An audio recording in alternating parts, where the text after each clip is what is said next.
There are those who believe that the soul is neither visible, it's neither matter nor visible, but it has a mentality and is an important part of mankind. The popular idea is that the soul can see, it can feel, it can hear, it can love, and it can hate. Some still believe it can remember past events.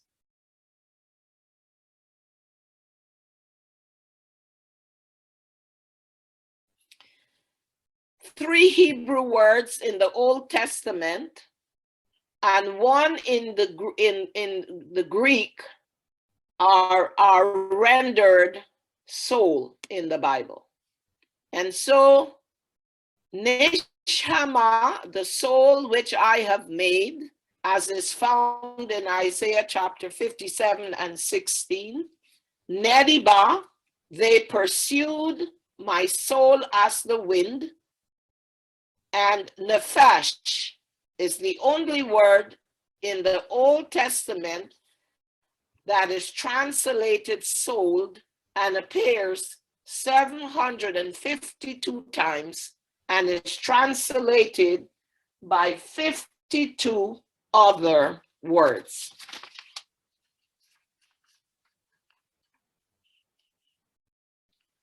Then we have Pushe is the corresponding Greek word in the New Testament, and that occurs 105 times and is translated by 6 different words.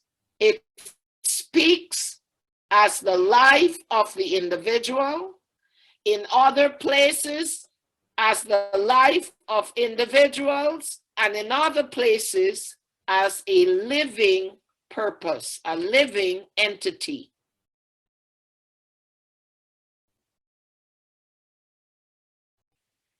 The soul may refer to the affection or love of the individual, but nowhere does the Bible speak of the soul to indicate that it is an entity of personality and can live an immortal existence apart from the body.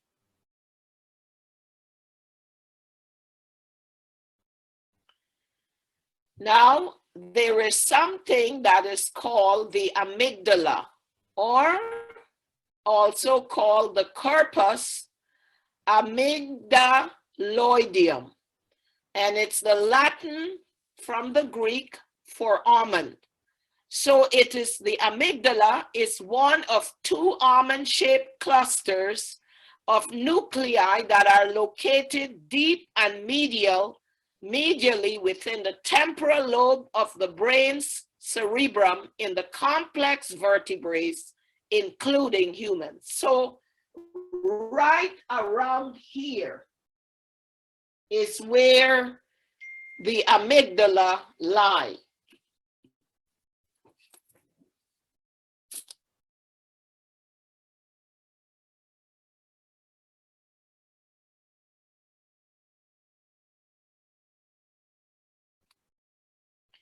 The amygdala is shown to perform a primary role in the processing of memory, decision-making, and emotional responses, including fear, anxiety, and aggression.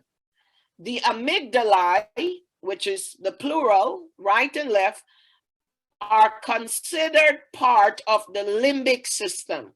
So your assignment is to go and read up a little more on the amygdala and also on the limbic system. The term amygdala was first introduced by Carl Friedrich Burdach in 1822.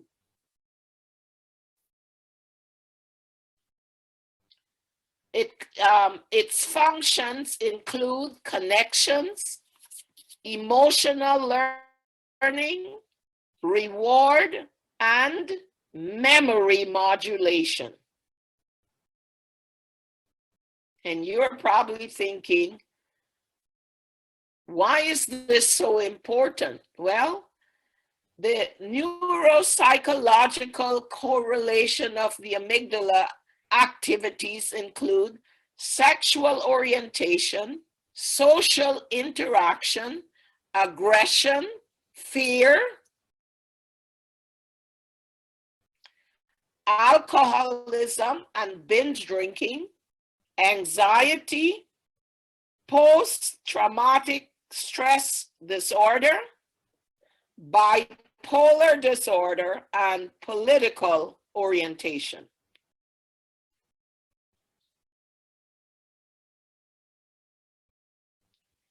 In the 1970s, an anthropologist by the name of Paul Ekman proposed that humans experience six basic emotions.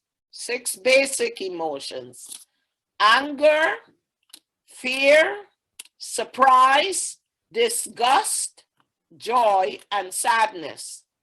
And since then, scientists have disputed the exact number of human emotions.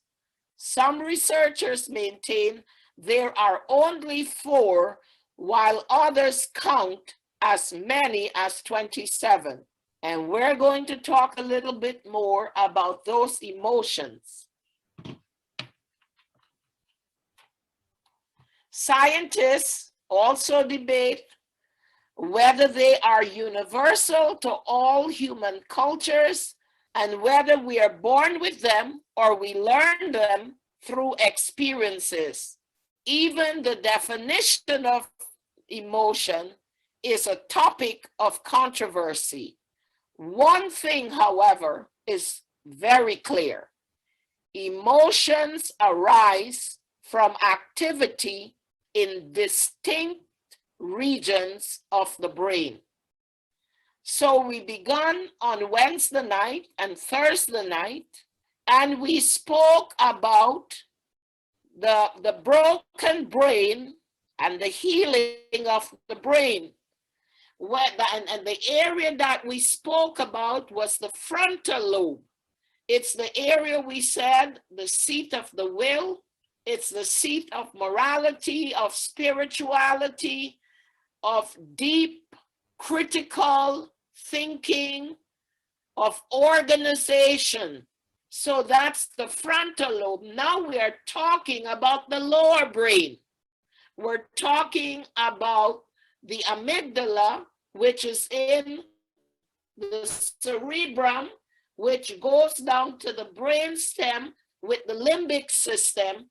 And that's where some scientists refer to the lower brain as the area of animal passions. We're going to get a little deeper into that. The three structures, brain structures, appear most closely linked with emotions are the amygdala, the insula or insular cortex, and a structure in the midbrain called the periaqueductal gray. So those are the 3 areas that neuroscientists have found to be the areas that manipulate and control our emotions. Remember, we said on Wednesday and Thursday nights that the broken brain does not like to be broken. That as soon as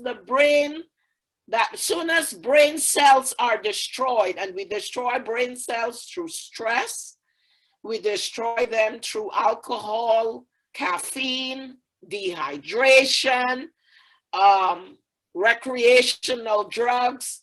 We're constantly killing our brain cells, but the brain is so hyper-functional that the moment a brain cell dies, we have the macrophages, they're coming in like New York when the snowstorm comes, and the sanitation men come in a whole big frenzy to clear the highways and the streets of snow.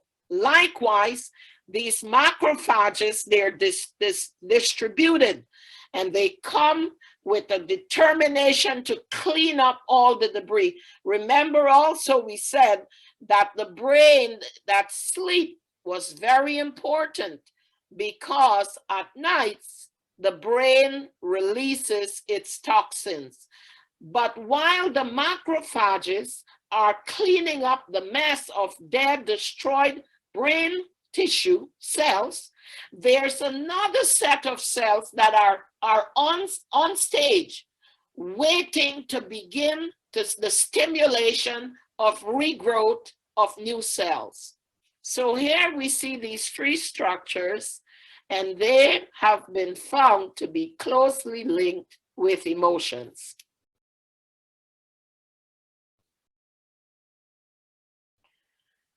So when the neuroscientists explore the amygdala, they refer to it as a 3D brain. We said it's a paired almond-shaped structure that is deep within the brain, and that the amygdala integrates emotion, emotional behavior, and motivation.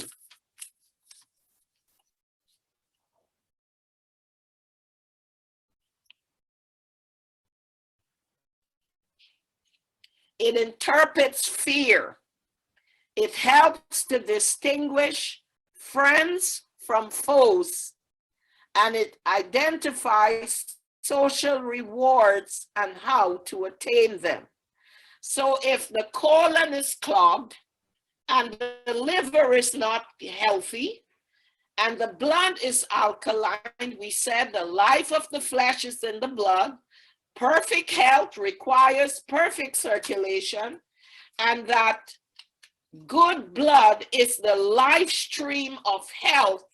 You understand how we can have some misplaced and displaced, negatively charged emotions. We're going to get into those. The amygdala is also important for a type of learning called classical conditioning. The good thing about these brains that were so wonderfully and so perfectly made by our Creator is that they have the ability to change. They have the ability to change from negativity to positivity. I'm sure many of you who have had higher education would remember that the Russian psychologist Ivan Pavlov, he first described classical conditioning, where through repeated exposure, a stimulus elicits a particular response in a study of digestions in dogs. We see the dogs salivated when a lab technician brought them food. Over time, Pavlov noticed that the dogs also begun to salivate at the mere sight of the technician, even if he was empty-handed.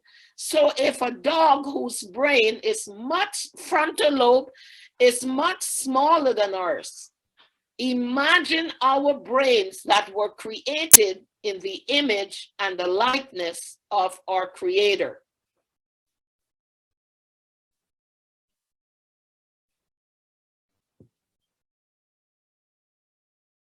The insula is the source of disgust. So a strong negative reaction, for example, to an unpleasant odor, for instance, or the experience of disgust may protect you from ingesting poison or spoiled food. For example, as a child, I had very many allergies, even eczema. Imagine growing up in the countryside in South America and being allergic to grass. And so I had a tendency to smell food before I ate. I got into a lot of trouble. My mom said it was very rude, but it was my conditioning to protect myself from breaking out into hives and eczema. I would smell, and up to this day, I am hypersensitive to what is and what isn't. So if there is something in the food that is prepared that I'm not supposed to have, I would know almost immediately. Studies using magnetic resonance imaging has found that the insula lights up with activity when someone feels or anticipates pain. Pain is also something that we feel, that we experience.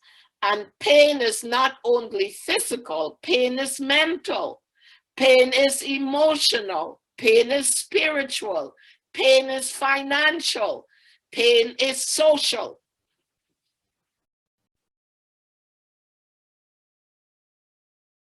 Neuroscientists think that the insula receive a status report about the body's physiological state and generate subjective feelings about it, thus linking internal states and feelings and conscious actions. So, you know, we're told what a man thinketh. As a man thinketh, so is he. Now, Socrates wrote about that, but hundreds of years before Socrates penned that, the wise King Solomon had also said that as a man thinketh, so is he. So these brain cells that we have been created with, they are so much more powerful than we can ever think or believe.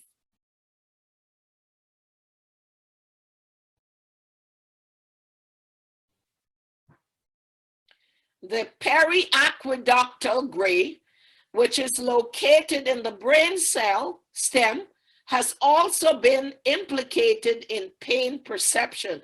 Remember, we said we have the amygdala, and then we have which is in the cerebrum. Below the cerebrum is the brain stem, and in the brain stem is where we find the lower brain or the limbic system. The periaqueductal gray, aqueductal gray, periaqueductal gray, I'm sorry, contains receptors for pain, and it reduces compounds like morphine and oxycodone and can help to quell activity and pain when it senses nerves. It might be part of the reason you can sometimes distract yourself from pain so you do not feel it as acutely. So even our receptors for pain, we have the power to control to a great degree. Remember, we said that our very thoughts, when we spoke about healing the broken brain, we said that the cells in the brain, that with a thought we can burst sacks of cells in our brain that will release chemicals that can alter and change our moods for the better.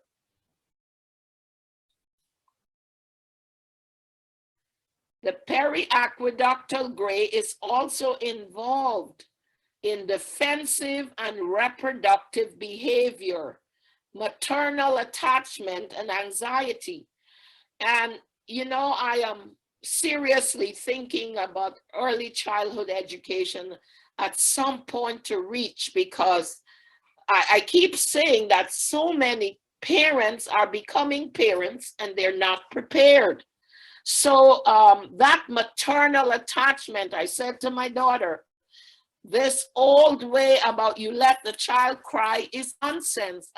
When a child's cry is the only way a child can communicate, a baby. The child can't say, I am hungry, I am wet, I am tired, I'm sleepy, or I'm afraid. Imagine this little child in a uterus, in a comfortable place, and all of a sudden, for 9 months, hearing the heartbeat of its mom And all of a sudden, this child is thrust into a world, and they, because they have not been polluted as yet, as it were, they are hypersensitive. They're like, they receive these electronic impulses, discerning things much, much better. As I said the other night, I always said to my husband, our children are given to us as a blank slate. One of us is the painter, and the other one is the paint. And whatever, to a great degree, whatever our children become is reflective of us. Now, granted, when children are grown, when they become adults, they actually decide what they're going to do. And so we cannot do anything after they're grown.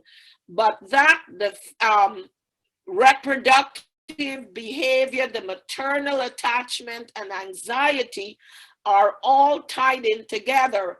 And for those of you who have left your babies to cry, oh, children must cry. You know, of course, the children will cry. I don't know that they must cry, but I know that they will cry. And I also believe very firmly that when a child cries, that child is communicating an emotion. That child is communicating a feeling. That child is saying, Mommy, I am afraid. I am anxious. Where are you? I need to feel the warmth and the comfort of your breast, your chest. I need to be with you. I need to feel that security. And what I have found from researchers who have been doing this much longer than I could ever do, they find out that a lot of anxiety that is found in children is related to that maternal detachment. So when you leave that baby to cry, you're raising a neurotic, you're raising an anxious child. That child is learning to either trust or not trust the world. So while emotions are intangible and hard to describe, remember I said, if I had to describe emotions, I would say emotions are emotions are emotions. It's hard to describe because your receptors are different to mine. My tolerance is different to yours. Our interpretation of a feeling is more than likely very, very different from the other. So even for scientists, neuroscientists, they find it very difficult to describe or to separate the feelings of humanity. They serve important purposes. They help us in learning. They initiate actions, and they help us in our ability to survive. For example, if all we have heard all of our lives, how negative we are, how no good we are, how ugly we are, we will grow up with those more than likely believing that narrative. You'll never amount to anything. You are just like your father. You are just like your mother. And of course, unfortunately, when a parent tells a child that we are just like the other parent, it's not something nice usually. My husband used to tease me and he would say, oh, you take credit for all the good qualities in the children and you label me with all the bad qualities. We have a tendency to want to claim the better ones for ourselves. Unfortunately, our children inherit both negative and positive from both parents. However, like we learned while studying the broken brain and healing the broken brain, that the brain has the capacity to reorganize those thoughts. Every time the amygdala receives a memory, a signal, a trigger of an emotion that is embedded, every time something negative comes our way, It's like a ditch we are digging, a trench we are digging in the brain. You know, your mother said you're no good. Your father said you will never amount to anything. Your husband tells you you're so stupid. Your children look at you because you can maneuver the computer and you feel like an idiot. You go to work and your boss yells at you and say, when are you going to get it together? When are you going to give me the kind of work that I'm paying you for? Now, don't get me wrong.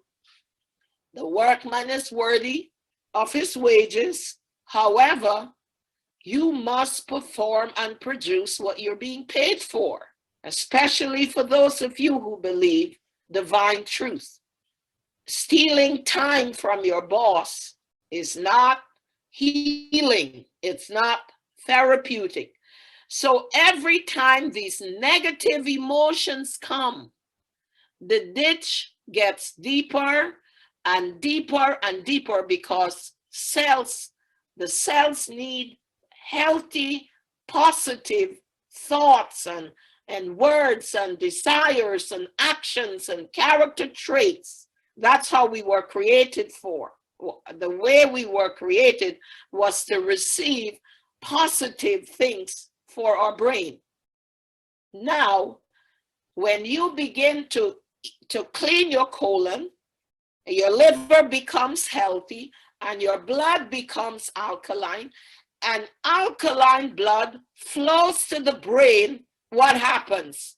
Every time you begin to feel like you're silly, you tell yourself, wait a minute, no, that's not what it says. I am told that I am wonderfully and perfectly made, Psalm 139. And that well do I know it. If I could count the thoughts that God thinks towards me, we are unable to number them. They're too much. They are more than the grains of sand. And as we say that, don't just say it with your lips. Ask that it would be like the fourth kind of soil that Christ spoke about, the good soil, the soil where seeds would sit and bear and grow. When I was a child, I told you the first part of the story, and see, none of you are reminding me about the rabbit hole. I was a reader, still a reader, and I read this story about the little rabbit, and the rabbit was bored. He had nothing to do. Just like us humans, you get an occupation, find something to do. The minute you stop looking for something of meaning and purpose, you're going to be there like the rabbit who laid and put his head on his hands and looked up to the sky. He saw the beauty of the clouds and the blue sky. He remembered the moon would come out later, and so would the stars, and he was admiring nature and creator. The longer he laid there not having anything to do, he began to say, what would happen if the sky fell? And before you knew it, he thought the sky was falling, and he began to run through the village. The sky is falling, the sky is falling. And all the silly villagers began to run behind him, trying to escape from the fallen sky. And we can be like the rabbit when we have all this time on our hands and we're not meditating and we're not praying and we're not serving humanity. The greatest medicine for melancholy, sadness, depression is gratitude. A spirit of gratitude and a spirit of benevolence. We're going to be covering that topic extensively at our half-night vigil on the 29th, the day after we end our 10 days detox.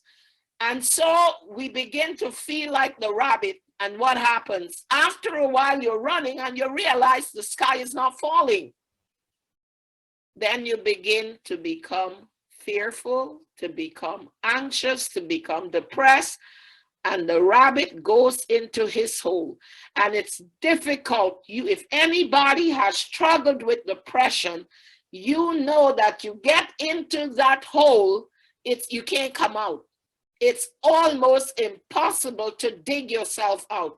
And a lot of people who commit suicide, a lot of people who overeat, a lot of people who struggle with those toxic emotions, they begin, because of wasted time, they begin to think that this situation of their lives is so horrible, and they begin to become anxious and depressed, and they go into that rabbit hole. And but for the grace of God, they would not come out of that rabbit hole. So I was telling my children that now I know when I think my sky is falling. And I also I'm learning when I'm approaching the rabbit hole, I know the energy it takes to fall into that rabbit hole and get out. I can't get out with some powerful divine hands trying to scoop me out and draw me out of that hole. So my encouragement to you tonight is to take care of your colon and your liver and your blood so that you would not waste your time. And the thing that I am encouraging you to do is to find meaning and purpose in your life. The exact cause of most mental disorder is not known, but research suggests that a combination of factors, including heredity, mothers especially, if you are always miserable and fretful and depressed, 9 out of 10 times your daughter, your son will become the same. And then you're going to pass that tendency towards your grandchildren. I am challenging tonight every mother, every grandmother, every father, every grandfather in this room to begin to clean your colon, clean your liver, clean your blood, send healthy blood to your brain, that when your skies seem to fall, instead of falling into the rabbit hole, you'll have the jump and the sprint and the energy to jump right over that hole. Sometimes we make the problems mountains and there are only molehills. So sometimes hereditary, biology, psychological trauma, and environmental stress is also involved. But remember, the broken brain does not like to remain broken. It wants to heal itself.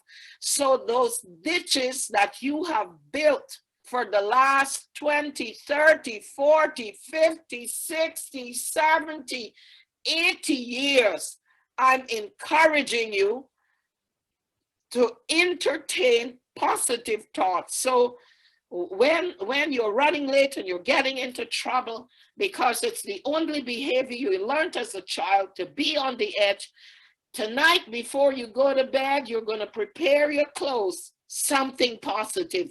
You're going to set the things up for your breakfast and lunch, something positive. So tomorrow when you wake up and you take your lemon water and you stretch and you exercise and you have a healthy breakfast and you get out into the sun and you walk and you do that which is good in moderation and you abstain from that which is not good, you are creating new pathways in your brain, so that even when these negative emotions come against you like an onslaught, you're able to say to yourself, that's not my heritage. I am sorry. And don't talk to Satan. He's not your friend. He's not your buddy. Talk to yourself.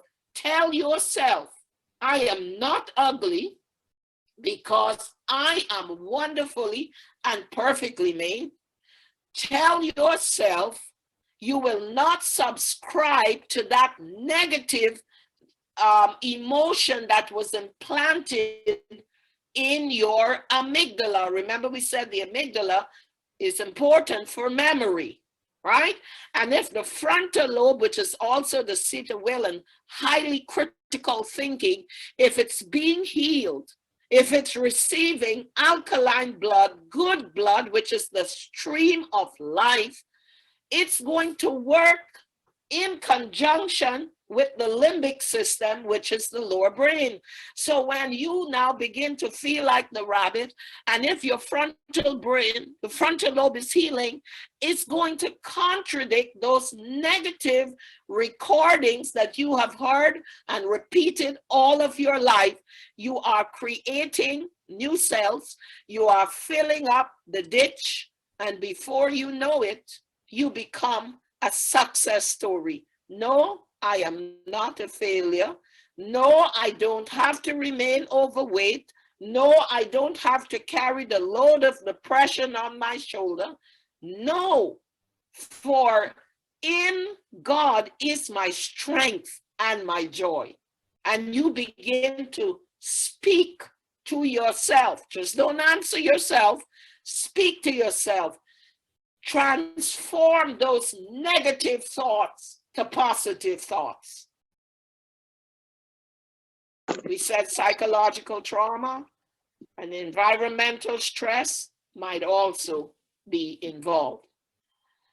While the two terms are often used interchangeably, emotional health focuses on being in tune with our emotions, our vulnerability, and authenticity. Having good emotional health is a fundamental aspect of forging resilience, self-awareness, and overall contentment. Remember I said, nothing tends towards health like a mind of gratitude. So start seeing the cup half full. All right. All the trials that I shared with you yesterday during our Bible study, I said that I refuse to count the trials. I refuse to count the trials.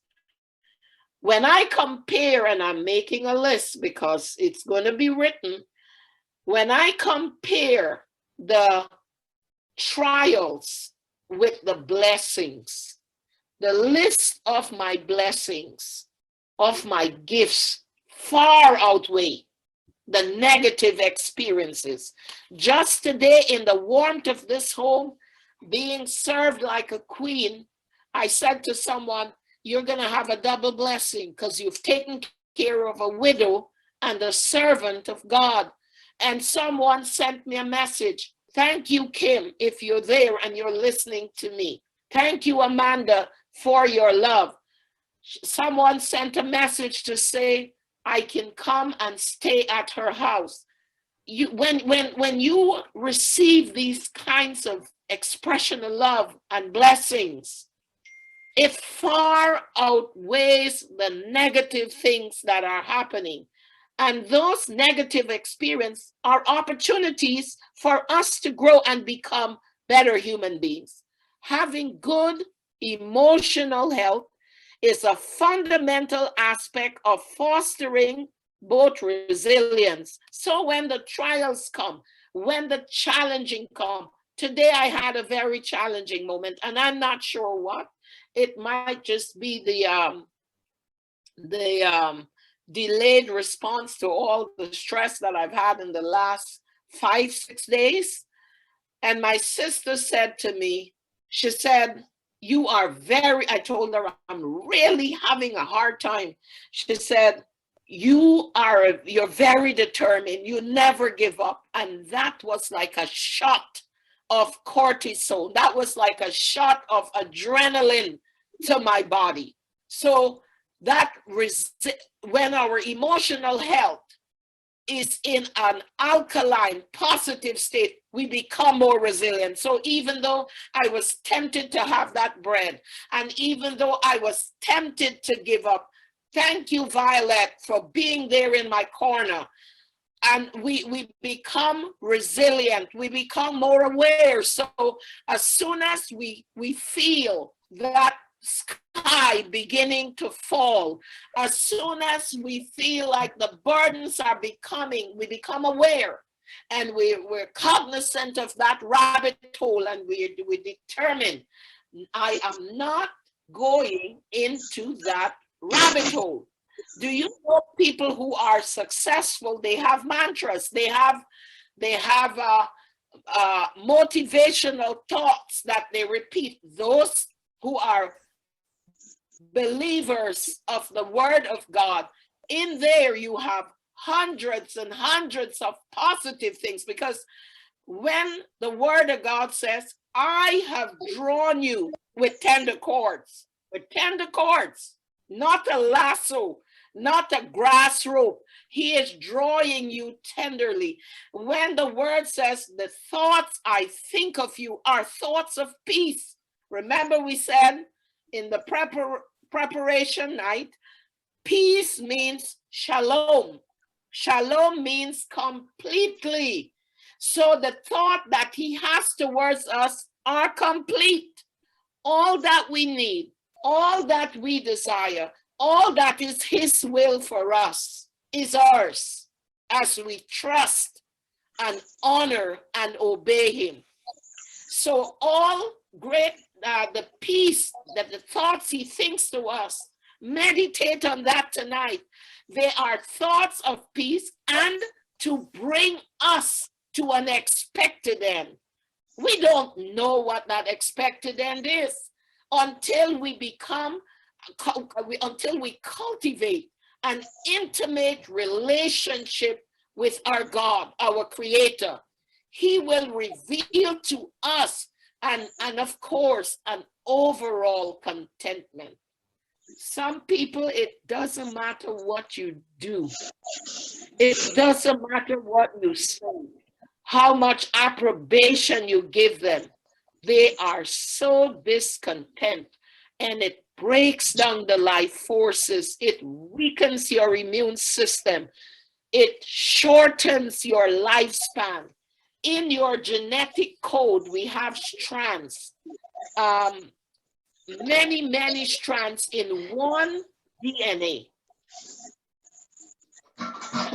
Please mute your phone. I'm asking you to please mute your phone. Thank you. We are recording, and it's very hard for me to pause to say to you, mute your phones.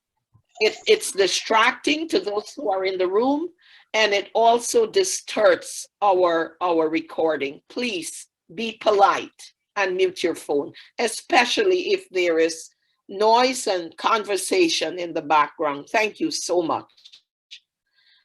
So having that contented spirit, being grateful, seeing the cup half full versus half empty, you are actually stimulating your immune system to become healthier. And in this pandemic, we really need gratitude and contentment to keep our livers and our immune system on par to fight any virus that enters our body. The virus needs a host. Don't become a host for the virus. And if by chance you become a host, you destroy that virus within 24 to 48 hours. Your body has the ability to do it. All right? Those who develop strong social and emotional skills tend to be happier. They are more motivated to learn and to perform better academically.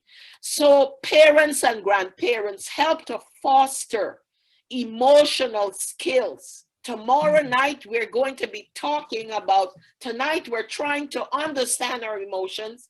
Tomorrow, we're going to be looking, how do we manage these emotions, both toxic, especially the toxic emotions.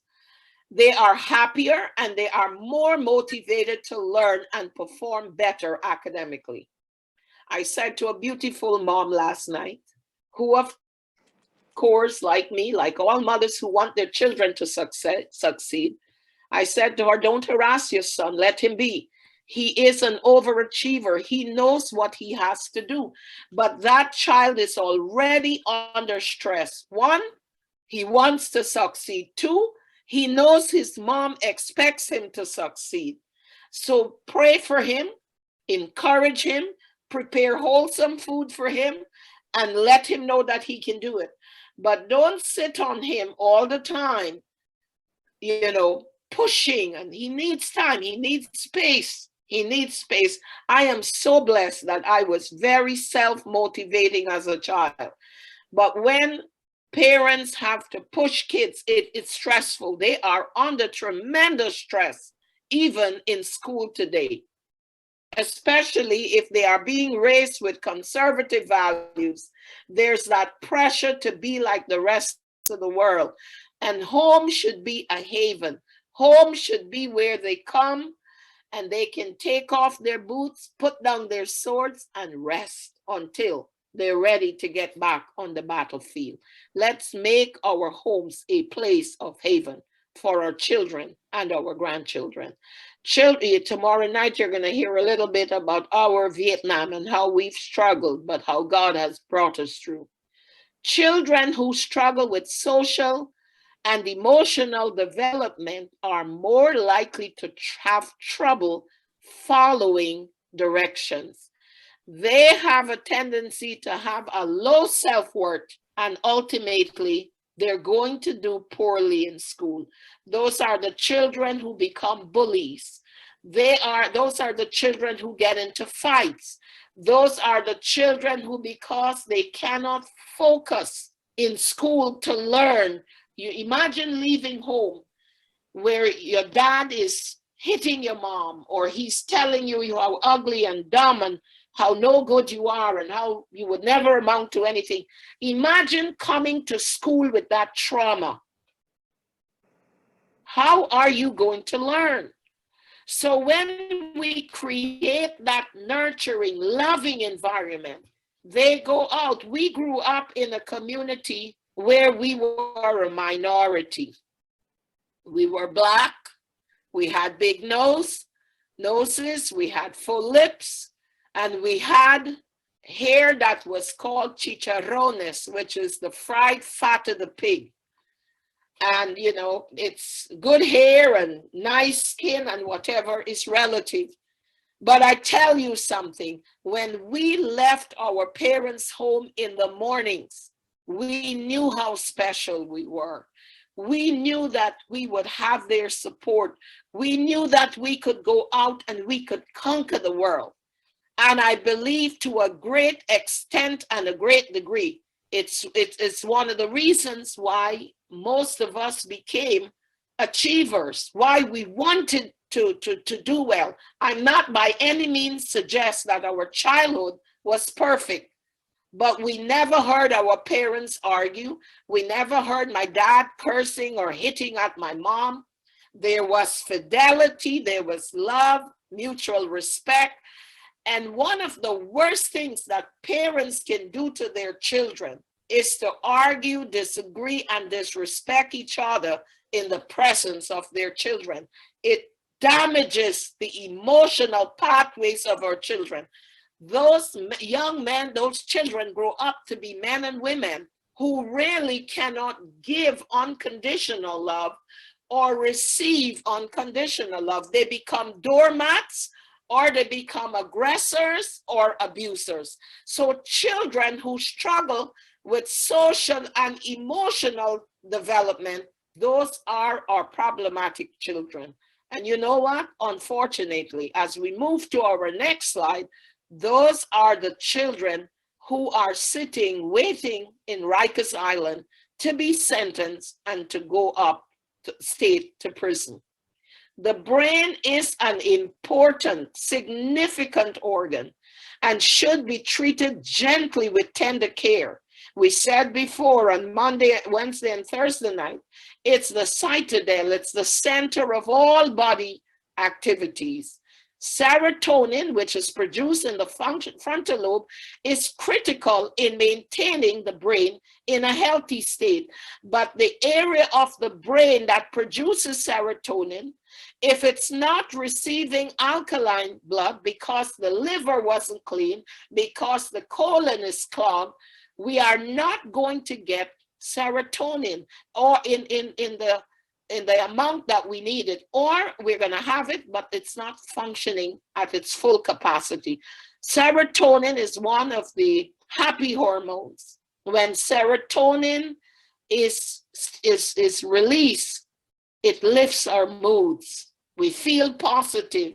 So even if there's a little bit of extra fat on the waistline and you get dressed in that sharp suit, and you're stepping out there, you know who you are and whose you are. No one will drag you down to the ground.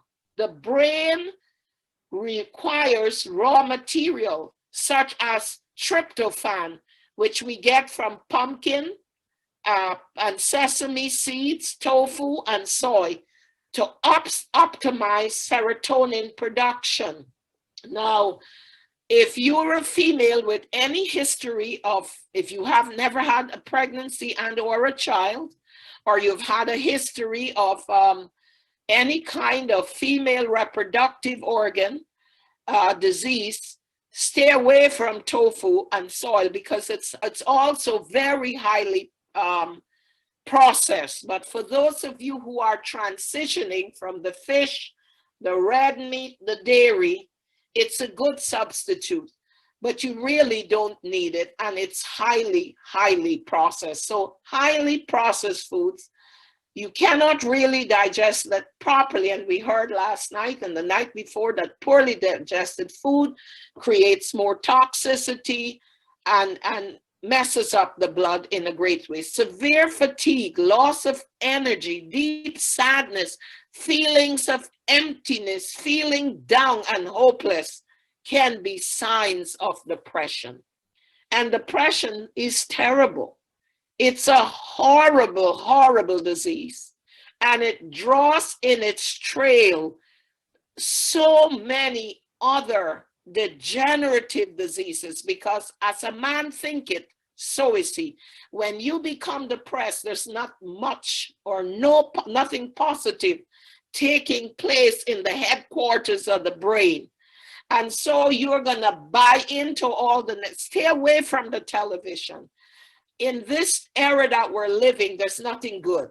When you blast your TV all day, all night, and you receive all these negative, toxic messages, and you're emitting all of this radiation in your room and in your body, and you have all this white light from the TV screen that is damaging your eyes and damaging all the cells, creating free radicals, which is the area where cells begin to degenerate, and degenerative diseases, diabetes, high blood pressure, cancer, arthritis, lupus, and all of the other autoimmune sicknesses. So depression has to be overcome. Tomorrow night, we're going to give you some tips on how to stay out of that rabbit hole, and how not to linger too long like the rabbit to see or feel or think that your sky is falling. Here are some factors that can cause or increase the risk for depression. There are, of course, some unchangeable factors. Some of it is genetic, some is age, some is gender, some might be ethnic differences, history of depression in adolescence, and also a family history of depression. So you have to know, you have to study, inquire.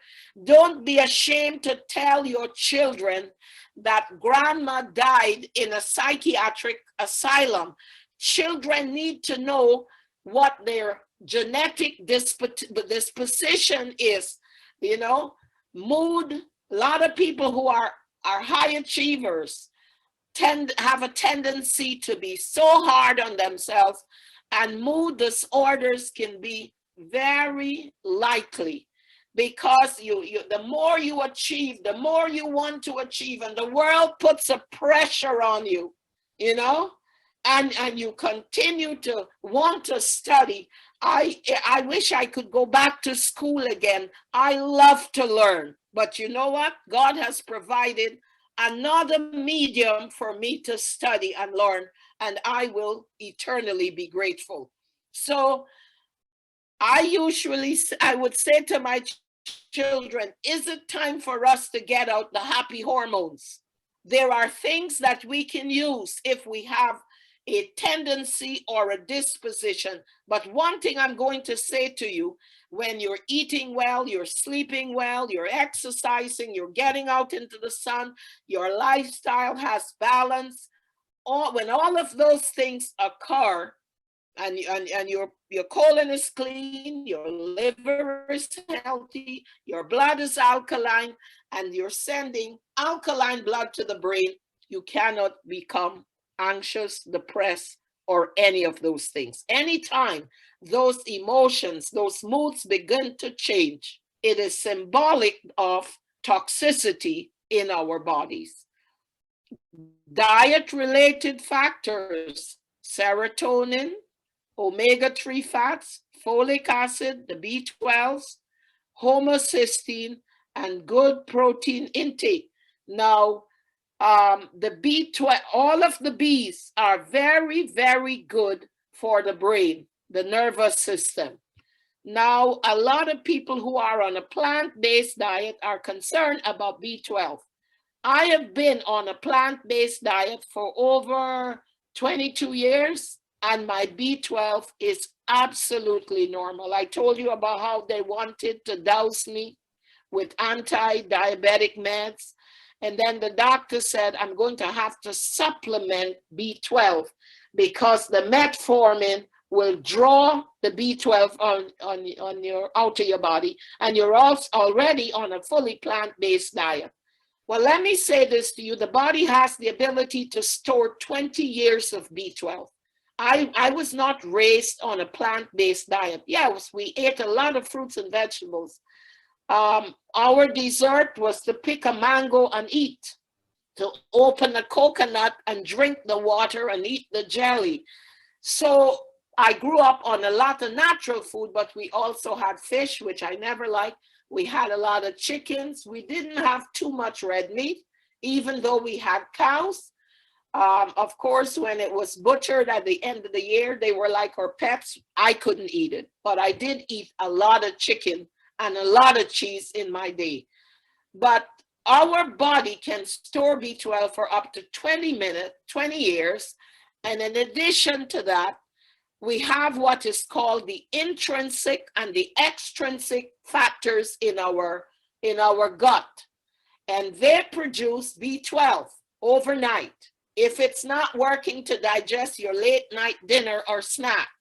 And what happens when you wake up in the morning, that first mouthful of saliva should not be washed out. You put a little bit of that, when you drink that lemon water, you will send back into the colon the B12 that was produced overnight. And the B12 is reabsorbed in the small colon, as you might remember. So good protein that your body can ingest, digest, and absorb and eliminate.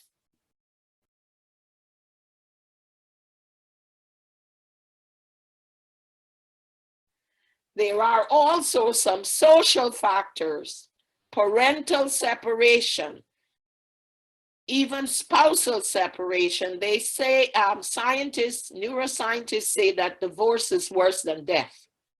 So, and it has a tremendous, tremendous impact on the well-being of children. And if for whatever reason you feel that you have to divorce, and I know there are some extenuating circumstances, but tomorrow night, Tuesday night, we're going to look at how we can really preserve our marriages and our relationship. Sexual abuse, codependency, the absence of social support, and negative stressful events. And in terms of emotional health and the limbic system, the lower brain, the amygdala, is the messages that we have received. Some babies receive those messages from in utero. From the time they were in the mother's womb, they were rejected. Our other lifestyle factors, daily choices, you have to choose. I am sorry, and don't talk to the devil, talk to yourself. Polly, whether the sun is seen, because the sun is always there. The sun it never goes, so it can't come out. The clouds might be covering the sun, but it's always there. Polly, as long as the sun is above those clouds, I am going to be all right. This is not the worst situation. It could be a lot worse. Do you know, because of that issue with the cold, I have cultivated such empathy for people who are out in the cold, the people who are homeless. I will never take for granted what they are experiencing out there. Codependency. A lot of people bond because of trauma, similar trauma. And then the relationship is so negative. It is highly polarized. And you become a codependent because the abuser will do things to win your favor. And he wins or she wins your favor just to hurt and abuse you a little more. You have to tell yourself, I will not tolerate any form of abuse from anyone, including your children, your spouse, your siblings, your parents, your co-workers, your bosses. You have to set a standard and speak up for yourself. One of my directors said to me once, if I said and did anything that you were not pleased about, please do not hesitate to tell me. That's after I was on the job a little while. I said, oh, Carol, you don't have to worry. You will hear about what I am not satisfied with. You don't have to scream. You don't have to use profanity. You can state the facts very eloquently, very politely, but take a stand for yourself.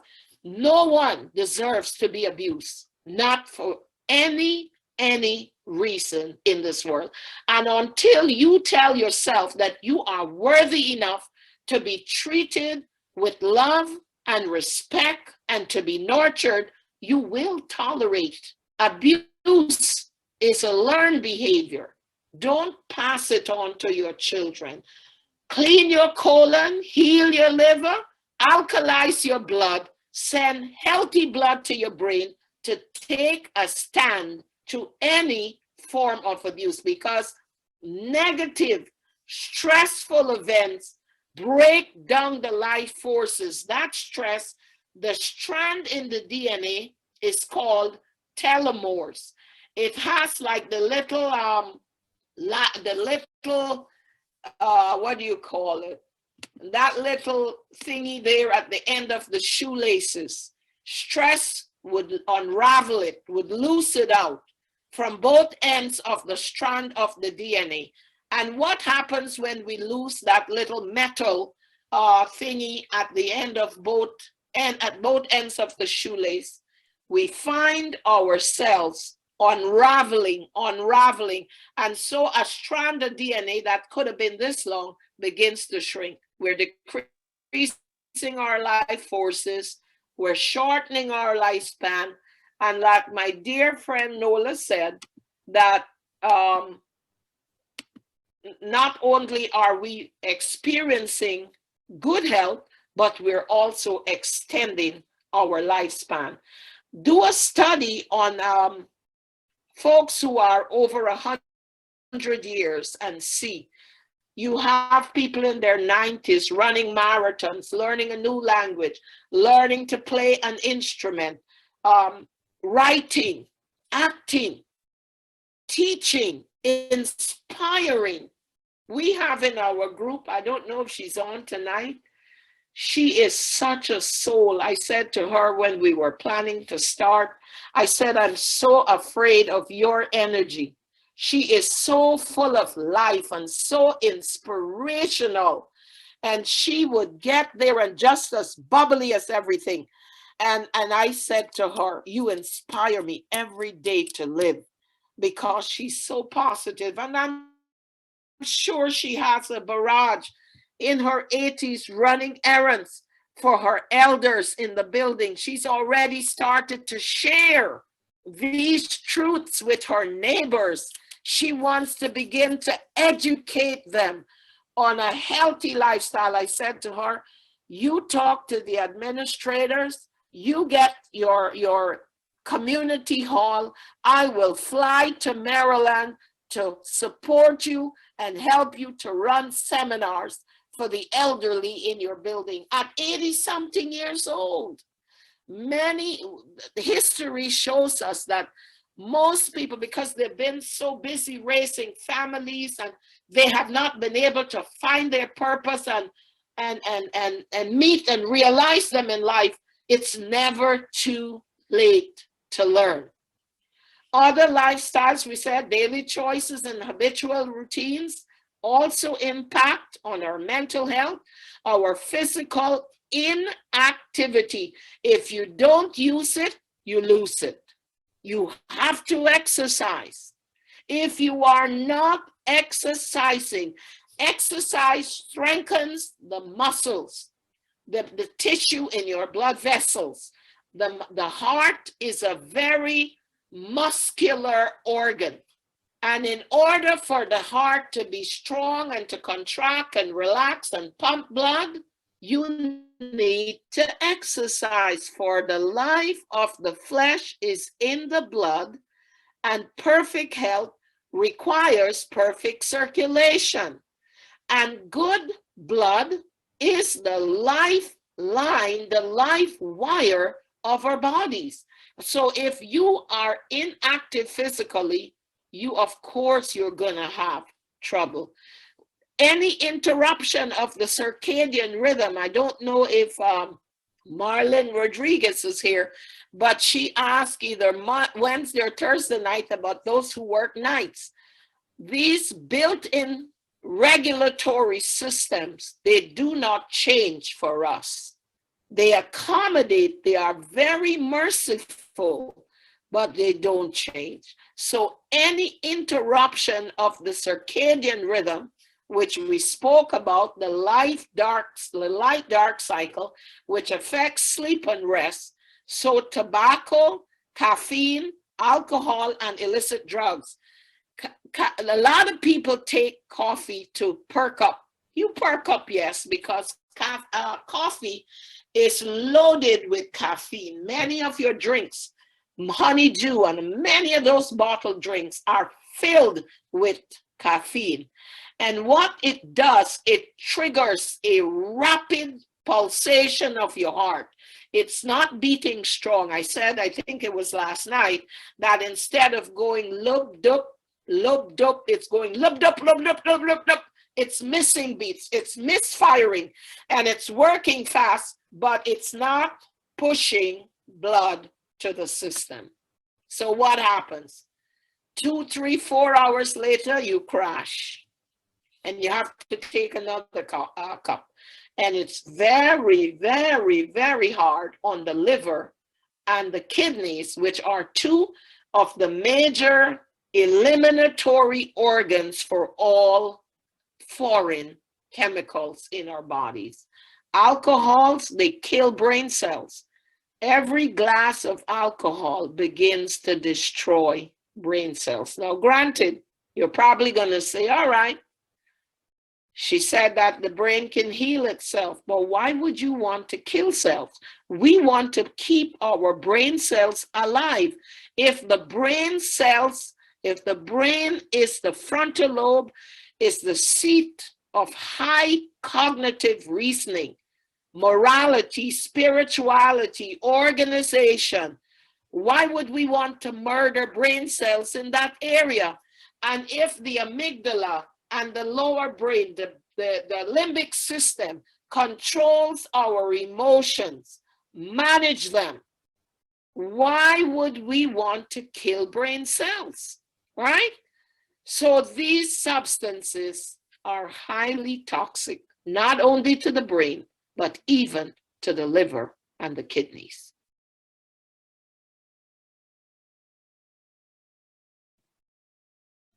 Some medical condition, the diabetes, the cancer, the stroke, and heart disease.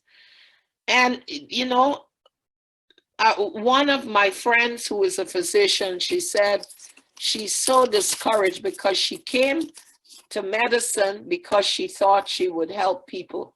She didn't realize that traditional medicine, allopathic medicine, focuses on treating symptoms and not getting to the root cause.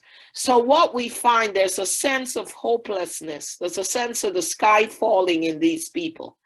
But they can change their brain wave and their brain patterns and their brain canals, and they can become healed, and they can tell themselves, I don't have to succumb to diabetes, which gives me heart failure, which puts me into kidney failure, which allows me to, or causes loss of limbs.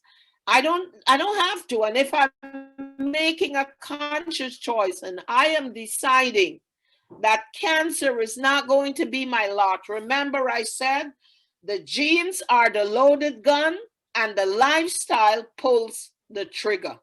I can empathize with someone who has had a stroke, but I'm also going to say that a stroke is one of our lifestyle degenerative disorders. So is heart disease.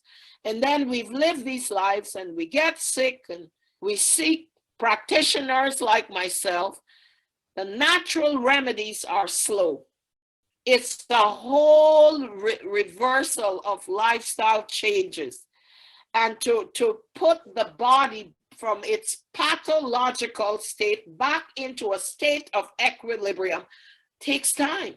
Generally, for every year of abuse, it takes about 7 years to change that trend in our body. So any imbalanced brain electrical activity, which can be measured by PET scans, and the findings can aid in detecting nothing more than low blood supply to the frontal lobe. We spoke about Phineas Gage, who was a nice gentleman, polite, God-fearing, hard worker, and he suffered a blow to his brain, and his entire personality changed. Profanity was normal. So you hear someone in an everyday conversation with profanity, you know that the frontal lobe is broken. You hear someone with evil surmising, with jealousy, with bitterness, with gossiping, with stealing, with lying, morality, broken brain. You hear someone discrediting the theology of creationism, and you know, broken brain. And all of these negative things is because the imbalanced brain electrical activity, if the neurons are not receiving good blood, then the electrical activity will change and we will have a low supply of blood to the frontal lobe. So from head to toe, my friends. So how do we treat this? We exercise 3 to 5 times weekly, a high impact. Today I did something phenomenal. I know my brain patterns are different today, even though I was under some duress. I jumped rope for the very first time in my life. And I was so excited and it felt so good. So that would be high impact. Running, jogging, stretching. Stretching is important. And resistive exercise. Resistive exercise is lifting of the weights. I'm not telling you to go and tear muscles and tear menisci and tear ligaments and destroy tendons. I am saying to lift a certain amount of weight that you would feel the resistance, and not only will you build muscles, but you will strengthen bones. A merry heart do it good like a medicine, but a cranky spirit, a miserable spirit, an unforgiving spirit, a whiny spirit, it dries up the bone. In the bones, red blood cells, which carry heme and oxygen around the body, white blood cells, which fight against viruses and other invaders into the system, and platelets, which help to prevent us from bleeding to death. It will help us to produce healthy cells in the bone.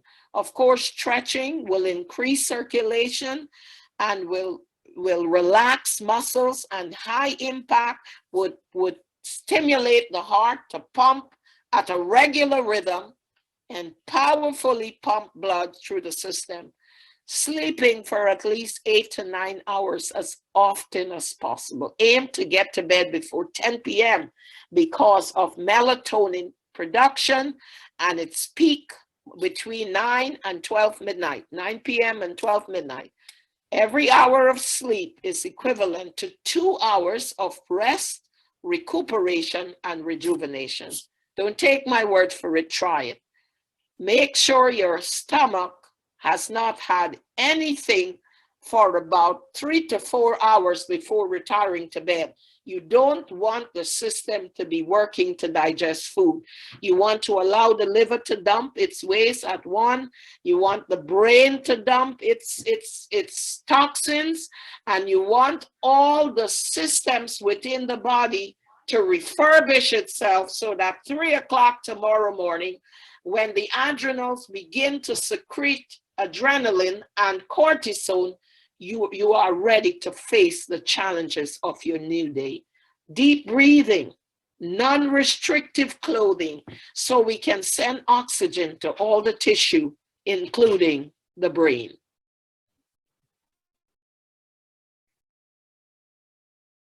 Avoiding negative speech. I am so sick. I am so depressed. I can't get up. I am not feeling well.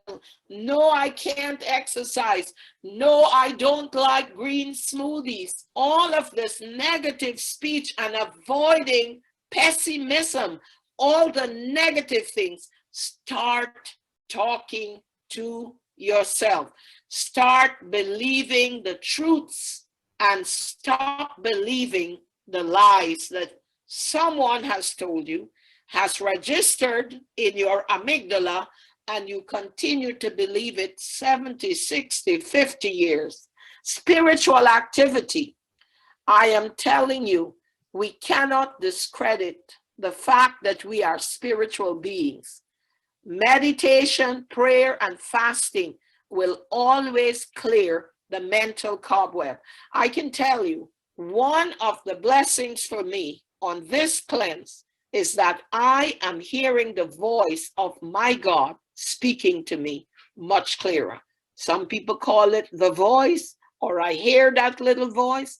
Whatever it is to help you to discern things much better. Water, drink enough until the urine is clear and odorless. We said the brain is about 75% water. Music, especially the type that will elevate the thoughts. Study classical music, and whether the majority of it was composed by Caucasians, it doesn't matter. There is a lot of research out there that shows the relationship between brain health and classical music. Sunlight, which has a direct impact on vitamin D, melatonin, and serotonin production. Vitamin D helps the immune system. It helps to make the bone strong. It helps the liver to produce certain chemical compounds that help with digestion The whole process of metabolism, melatonin is what gives us not only sleep, but rest. And we said serotonin is one of our happy hormones. Ashwagandha. Ashwagandha, you can take 1 capsule orally 2 times daily for about 14 to 21 days. That's a natural stress and anxiety relief. If someone is here who can write it in the chat, if not, I'm definitely going to post it in our WhatsApp support group. SAMI, about 400 milligrams daily for about 14 days or until your symptoms improve. It helps to support your mood and your neural function. Now, these pills are not healers. This is to support you. If you're not eating well and you're not exercising and you're not hydrating and you're still intemperate and you're not getting sun, these will not be effective in elevating your mood and helping you to think much more positively. Be proactive in caring for your brain and your will and your mind. Don't give it to a man or a woman. Don't give it to a job. You tell yourself that you are able to take good care. There is also Serenel. You take 2 capsules daily. This also helps to reduce stress, and it produces calm brain waves, and it improves your mood and your focus. There's also 5-HTP. Take 100 milligrams daily. It produces calmness and it increases serotonin. Chlorella, 1 tablet daily or a tablespoon daily, you can add to your juice and your water. Chlorella cleanses and rebuilds at a cellular level, so it would help to clear the cobweb of the brain, the lower brain. Be proactive in caring for your brain, your will, and your mood. Any prolonged symptoms of sadness and fatigue and low energy leads to depression, which leads to inappropriate guilt or to thoughts that you are a failure. As a man thinketh, so is he. You think you're fat, you'll remain fat. You think you can't exercise, you will never exercise. You think you have to remain sick, you will remain sick. You think you're dying, you're going to die. We're all going to die. But we can die after living a normal, productive life with purpose and with meaning. And thoughts that you are a failure, reprogram the brain. Tomorrow night, we're going to get into some practicalities. A decreased ability to think or concentrate on common tasks or difficulty making decisions can lead to frequent thoughts of death or even harming yourself.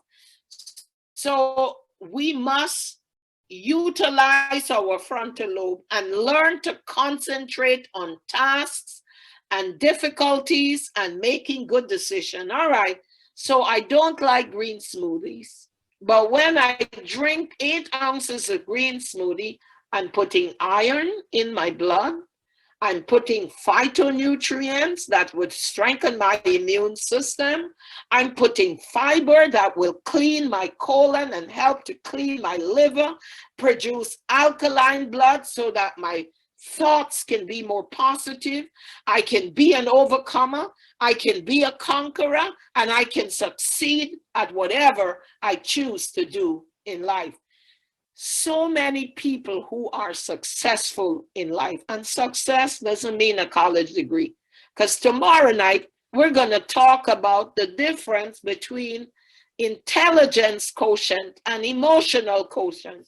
The IQ will get you degree. The EQ will get you success on the job. Also, nothing tends more to promote health of the body and the soul than a spirit of gratitude. You remember on this cleanse, you were counseled to start a gratitude journal. Find 10 reasons to be thankful for, whatever it is.